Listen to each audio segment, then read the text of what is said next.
2020년도를 지나서 이제 2021년 첫 주일 예배를 드립니다. 성도님들 올 한 해 만사형통하는 한 해가 되기를 바랍니다. 만사형통 이러니까 속으로 목사님 기복신앙에 빠졌나 라고 생각하시는 분들이 있을 수 있습니다. 근데 만사형통은 하나님께서 약속하신 말씀입니다.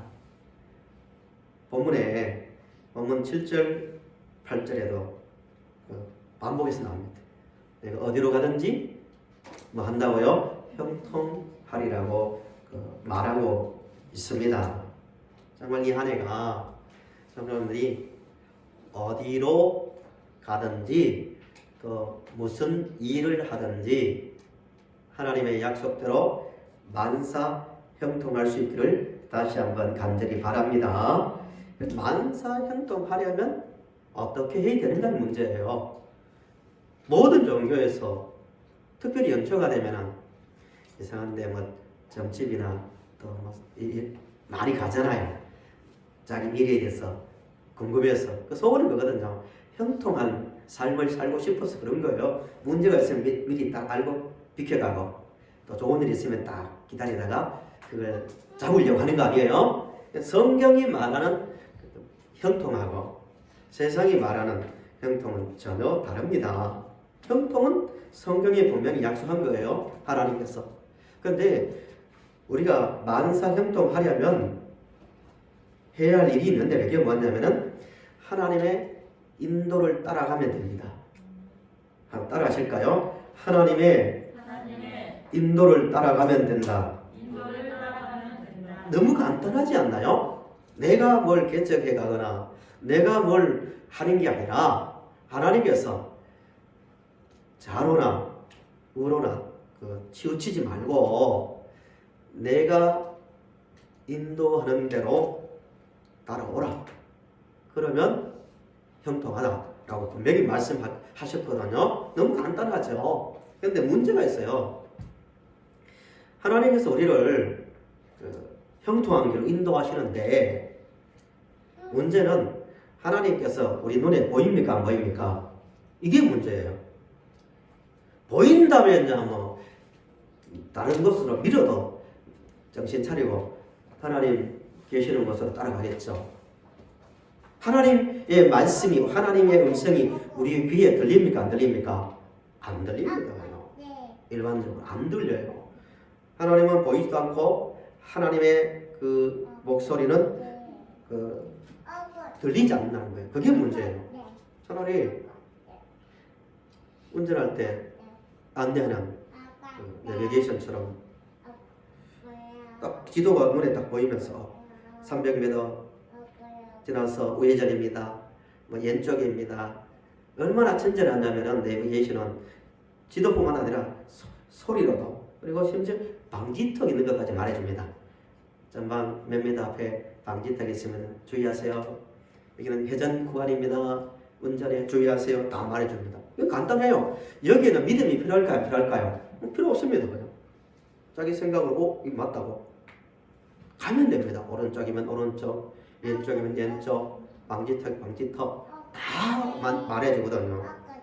근데 하나님은 보이지 않고 그 음성은 들리지 않기 때문에 형통에 대한 분명한 답은 알지만 하나님의 그 인도를 따라 사는 것은 간단하지 않다는 거예요. 우리가 어떻게 하나님의 인도를 따라 살아갈까? 본문을 보시면서 오늘 말씀을 배우려 합니다. 본문은 여호수아서 시작 부분이죠. 시작이 어떻게 되냐면 모세가 죽은 후, 이게 여호수아서의 시작입니다. 모세가 죽은 후. 모세가 누구냐 하면은 200만이나 되는 하나님의 백성들을 애굽에서 인도하여 홍해를 건너고 약 40년을 물도 부족하고 농사도 지을 수 없는 그 땅을 인도해온 사람이 모세입니다. 이스라엘 사람들 앞에서 모세는 당시에 하나님과 같이 보였겠죠. 어떤 대단한 사람인데 그 모세가 죽었습니다. 왜 모세가 죽었는가? 본문 바로 앞장이 신명기 34장이죠.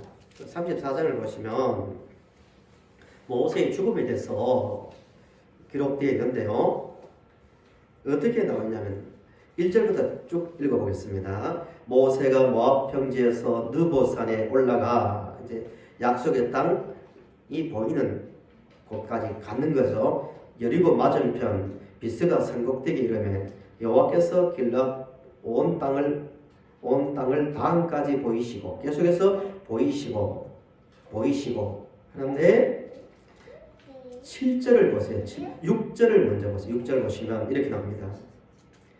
신명기 34장 6절 벳부올 맞은편 모압 땅에 있는 골짜기에 장사되었고 오늘까지 그의 묻힌 곳을 아는 자가 없느니라. 7절에 모세가 죽을 때 나이 120세였으나 그의 눈이 흐리지 아니하였고 기력이 쇠하지 아니하였더라 라고 말합니다. 1절을 보십시오.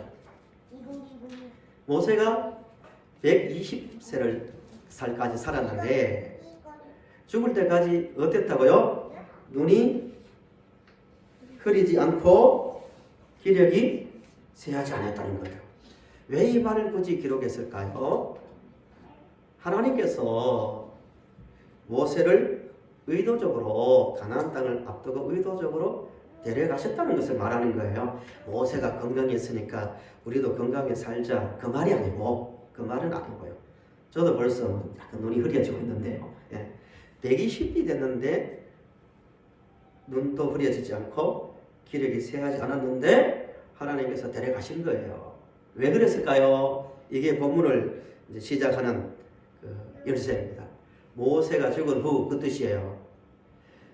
우리를 인도하는 자는 당시에 하나님의 백성을 인도하는 자는 모세가 아니라 누구라고요? 하나님입니다.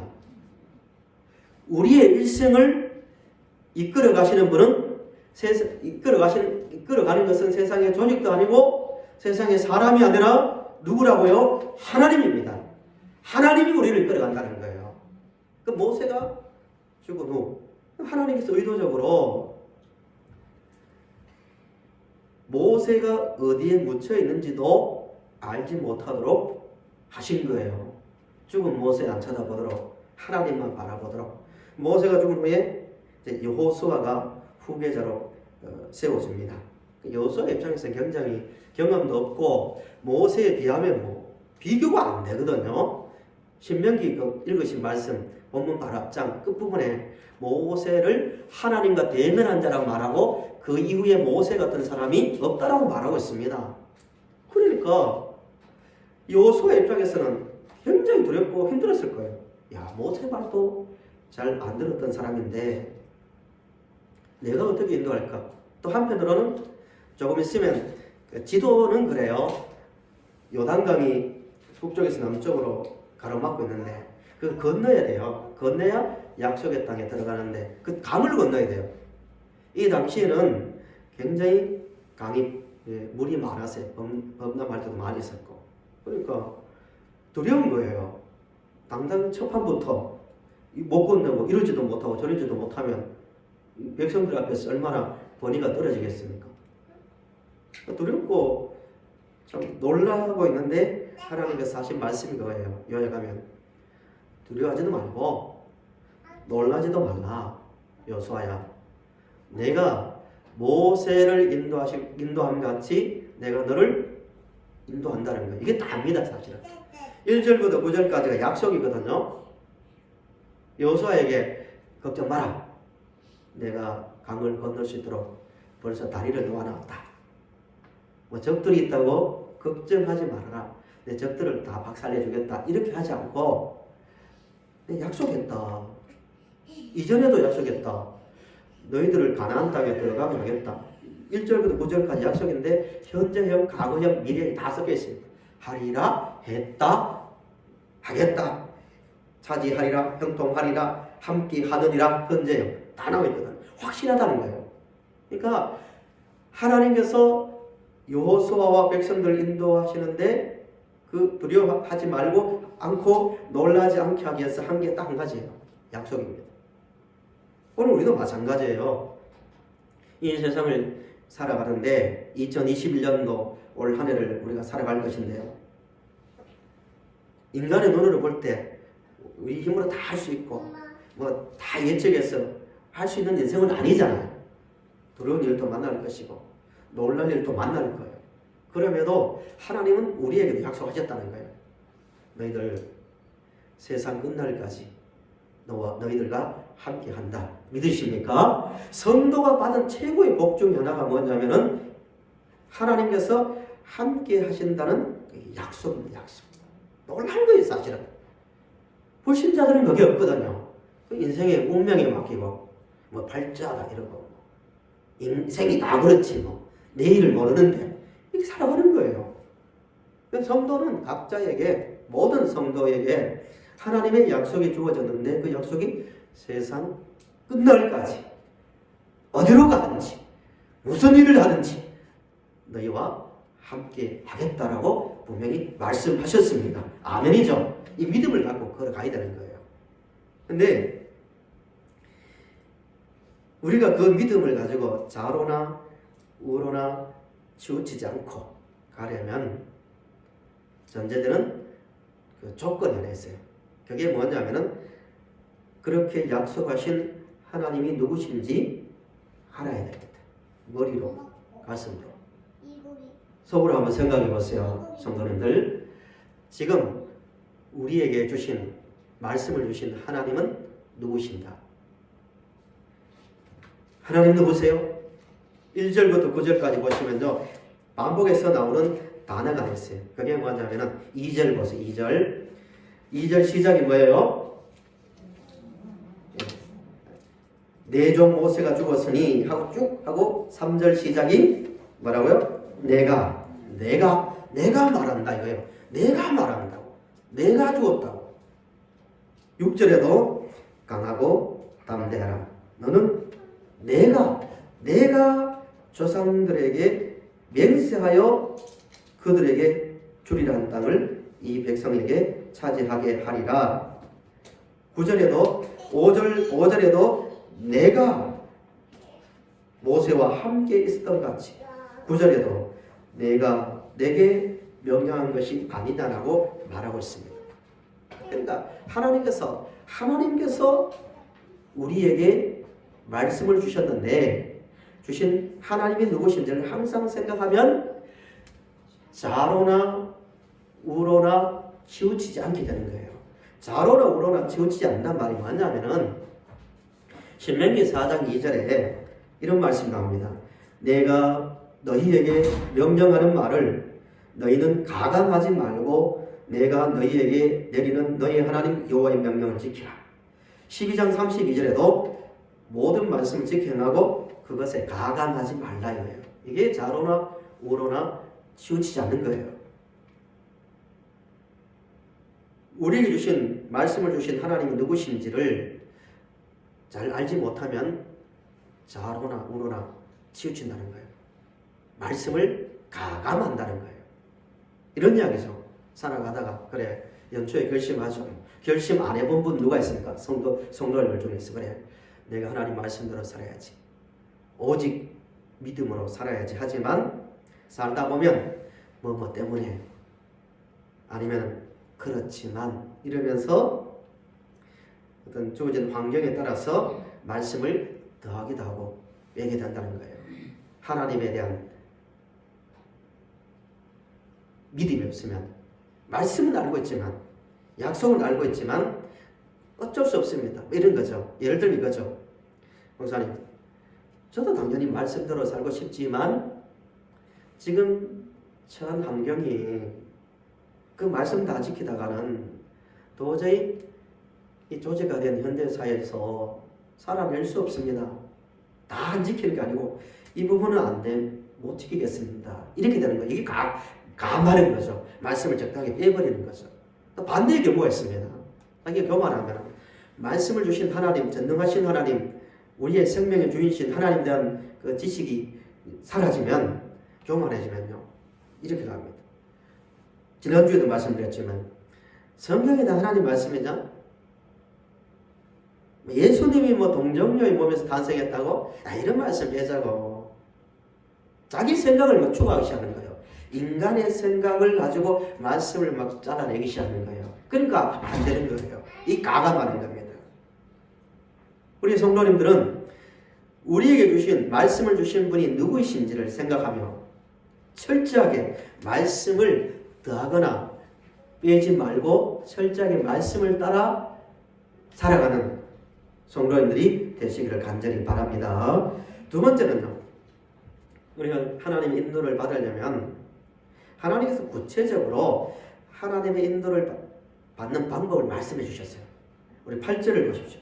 우리 8절을 같이 읽어보실까요? 8절 같이 시작. 주야로 그것을 묵상하여 그 안에 기록된 대로 다 지켜 행하라.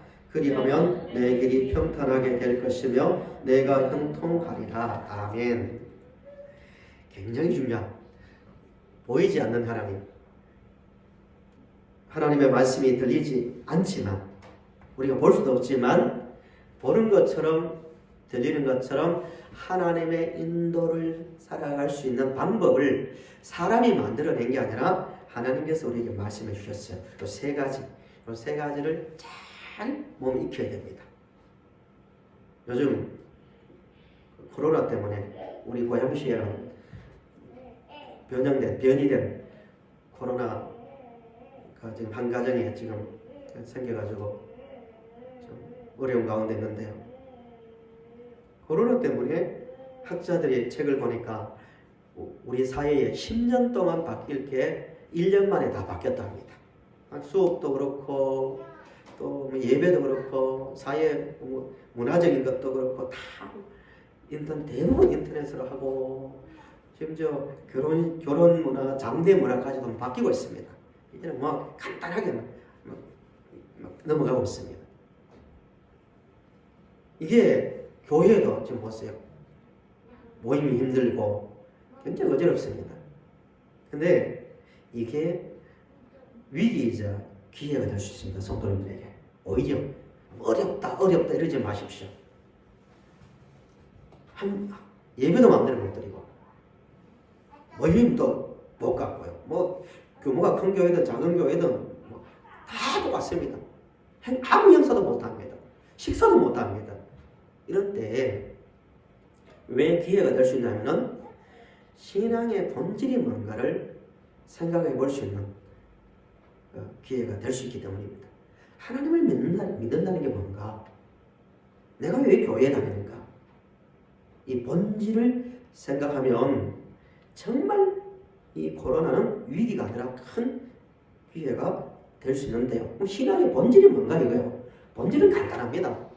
하나님의 말씀인 성경을 가지고 자신을 비춰보고 성경을 가지고 세상을 바라보고 하나님 말씀인 성경을 가지고 모든 것을 기준을 잡고 살아가는 것. 이게 본질이에요. 본질. 이것만 되면요.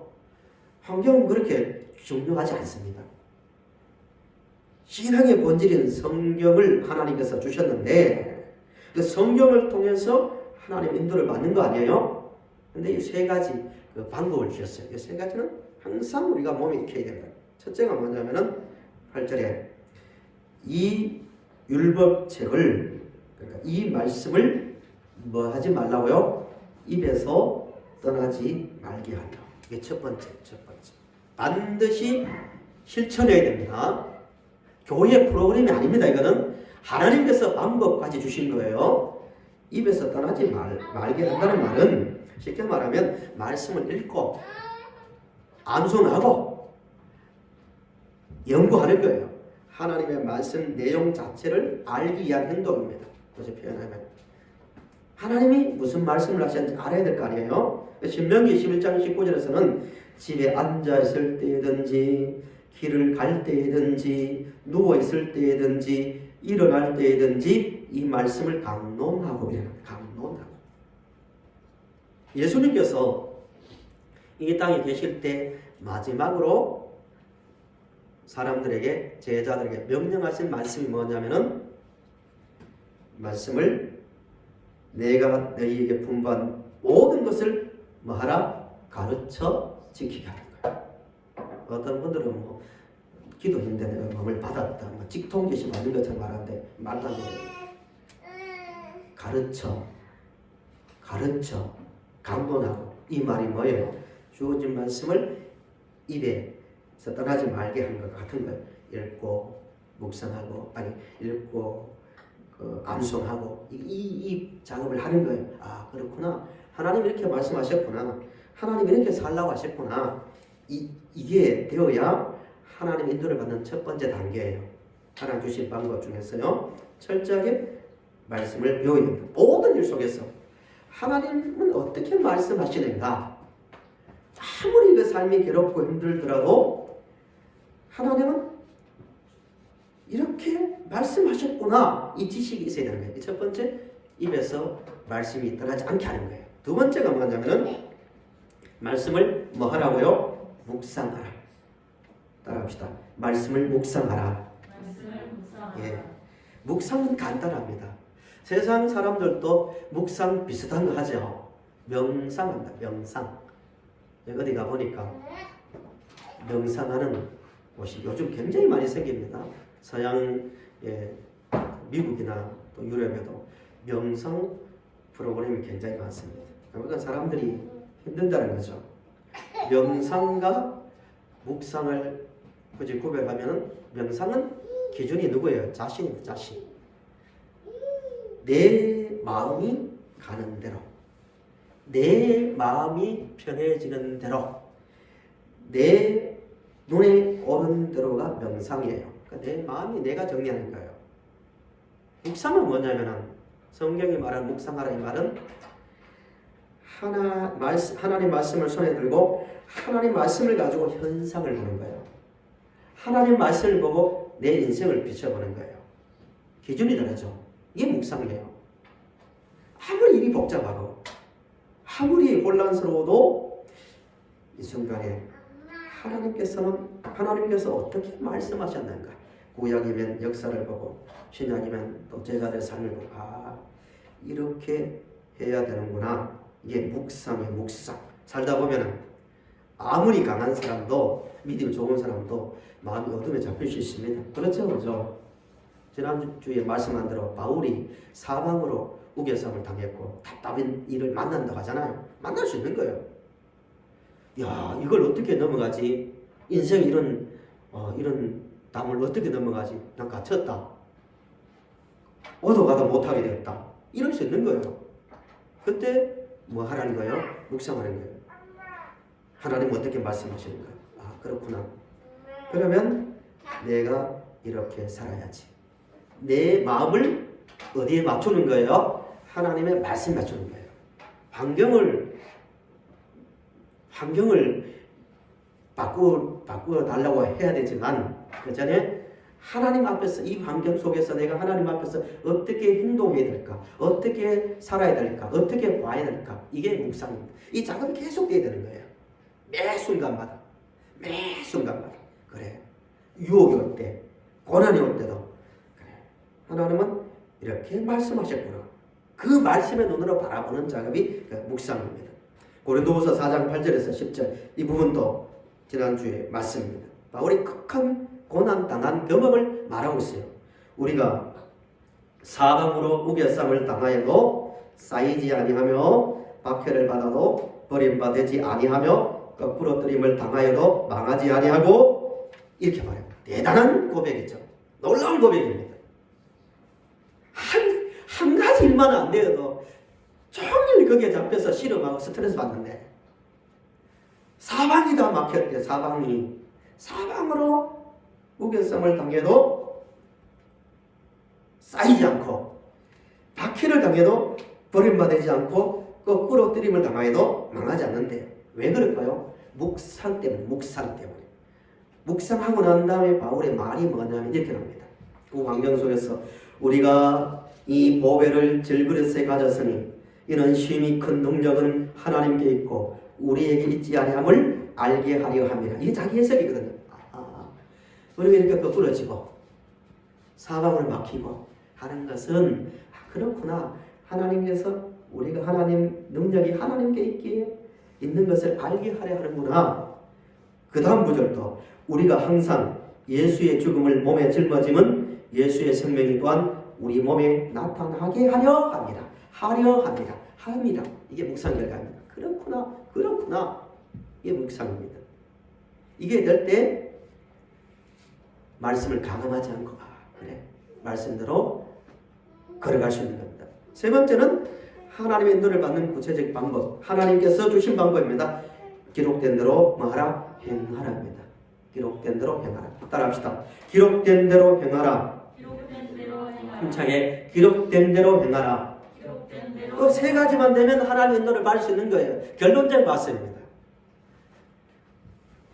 우리 하나님 말씀 입에서 떠나지 말아야 되고 지식의 문제고 그 다음에 생각의 문제. 말씀을 계속 현장을 말씀을 가지고 해석해내고 세 번째는 그 말씀대로 행동하는데 문제는 이거예요.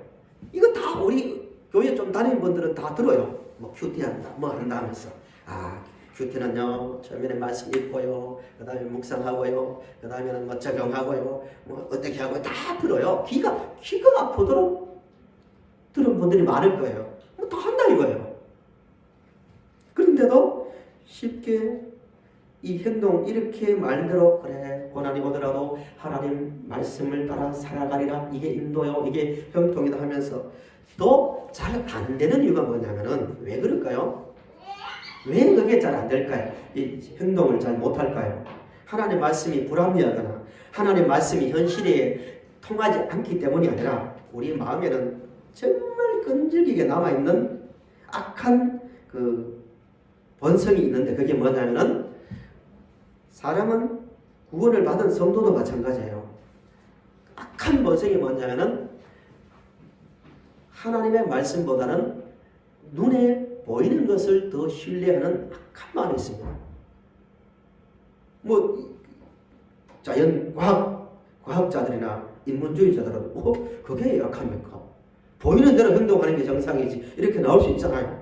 물론 일반 은총에서 판단하는 상식이 있지만 그러나 근본적인 면에서 우리는 우리 눈에 보이는 것보다 보이지 않지만 하나님을 신뢰하는 사람이 되어야 됩니다. 이게 믿음이죠.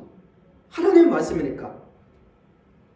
이게 하루아침에 안 되니까 하나님께서 이 훈련을 위해서 계속 우리 앞에도 이 당시에 성도들에게처럼 앞에 요단강도 두고 넘을 수 없게 보이는 여리고성 앞으로도 안내하고 때로는 물이 없는 곳으로 인도해 가는 거예요. 하나님 우리에게 관심이 없거나 우리를 괴롭히려 하는 게 아니라 그 경험들을 통하여 뭘 하기 위해서 점점 그렇구나 내 눈에는 이게 맞는 것처럼 보였지만 하나님 말씀대로 살아보니까 하나님의 말씀 맞네. 이걸 경험을 통해서 뭘 하는 거예요. 나중에는 아무것도 보이지 않고 아무것도 안 들려도 입에서 이 말이 나오게 하는 거예요.